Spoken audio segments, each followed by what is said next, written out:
ಎಲ್ಲರಿಗೂ ಸಂಕ್ರಾಂತಿ ಹಬ್ಬದ ಶುಭಾಶಯಗಳು. ಎಲ್ಲರೂ ಚೆನ್ನಾಗಿದ್ದೀರಾ? ನಾನು ಚೆನ್ನಾಗಿದ್ದೀನಿ. ನಾವೆಲ್ಲರೂ ಚೆನ್ನಾಗಿದ್ದೀವಿ. ಹಬ್ಬ ಚೆನ್ನಾಗಿ ಆಚರಿಸ್ತಾ ಇದ್ದೀವಿ. ನೀವೆಲ್ಲರೂ ಹೇಗೆ ಆಚರಿಸ್ತಾ ಇದ್ದೀರಾ? ಕಮೆಂಟ್ ಸೆಕ್ಷನಲ್ಲಿ ತಿಳಿಸಿ. ನೀವೆಲ್ಲರೂ ಹಬ್ಬ ಹೇಗೆ ಆಚರಿಸ್ತಾ ಇದ್ದೀರಾ? ಕಾಮೆಂಟ್ ಸೆಕ್ಷನಲ್ಲಿ ತಿಳಿಸಿ ನನಗೆ. ಈಗ ಸಂಕ್ರಾಂತಿ ಬಾಗ್ನ ಇದು ಏನೇನು ಇಟ್ಟಿದ್ದೀವಿ ಅಂದರೆ ಬ್ಲೌಸ್ ಪೀಸು, ಎಳ್ಳು ಬೆಲ್ಲ ಮತ್ತು ಬೇಲದಣ್ಣು, ಎಲ್ಚಿಕಾಯಿ, ಸಿಹಿ ಕುಂಬಳಕಾಯಿ, ಬಳೆ, ಇದು ಕಡಲೆ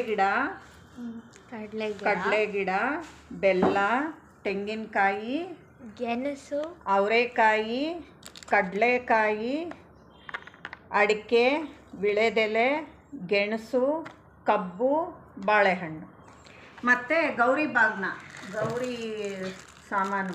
ಇದರಲ್ಲಿ ಅರಿಶಿನ ಕುಂಕುಮದ ಪಟ್ಟಣ ಇರುತ್ತೆ, ಬಳೆ ಬಿಚ್ಚೋಲೆ ಇರುತ್ತೆ, ಅರಿಶಿನ ಕುಂಕುಮದ ಬಾಕ್ಸ್ ಇರುತ್ತೆ, ಆಮೇಲೆ ಕಾಡಿಗೆ ಡಬ್ಬಿ ಇರುತ್ತೆ, ಬಾಚಣಿಗೆ ಇರುತ್ತೆ, ಕನ್ನಡಿ ಇರುತ್ತೆ. ಇದಿಷ್ಟು ಐಟಮ್ ಇದರಲ್ಲಿರುತ್ತೆ.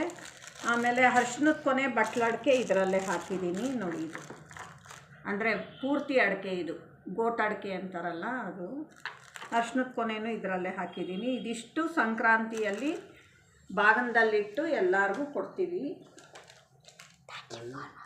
ಸಂಕ್ರಾಂತಿ ಹಬ್ಬದ ಶುಭಾಶಯಗಳು ಎಲ್ಲರಿಗೂ. ನನ್ನ ವೀಡಿಯೋಸ್ ನಿಮ್ಗೆ ಇಷ್ಟ ಆದರೆ ಪ್ಲೀಸ್ ಲೈಕ್ ಮಾಡಿ, ಶೇರ್ ಮಾಡಿ, ಕಾಮೆಂಟ್ ಮಾಡಿ. ನಿಮ್ಮ ಲೈಕು ನಮಗೆ ತುಂಬ ಪ್ರೋತ್ಸಾಹ ಕೊಡುತ್ತೆ. ಅದಕ್ಕೆ ತುಂಬ ಪ್ರೋತ್ಸಾಹ ಕೊಡೋದ್ರಿಂದ ಎಲ್ಲರೂ ಲೈಕ್ ಮಾಡಿ. Thanks for watching.